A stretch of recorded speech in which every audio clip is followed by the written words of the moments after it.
Woodworking is a timeless craft filled with techniques passed down for centuries. But with so much information out there, it can be hard to stand out and get noticed. That's where search engine optimization, or SEO, comes into play. By using SEO techniques, you can increase your visibility on YouTube and boost your channel's success. So, how do you implement SEO for your woodworking channel? First, research keywords related to your content and include them in your video titles, descriptions, and tags. This will help YouTube recommend your videos to viewers who are searching for those specific terms.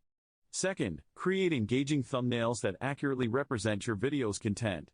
This will draw in potential viewers and increase the likelihood of them clicking on your video. Lastly, promote your videos on social media and other online platforms. This will not only increase your views but also allow your content to reach a wider audience. By implementing these SEO techniques, your woodworking channel will gain more visibility on YouTube and stand out from the rest. Thanks for watching, and don't forget to subscribe to our channel for more woodworking tips and tricks. Woodworking is a timeless craft filled with techniques passed down for centuries.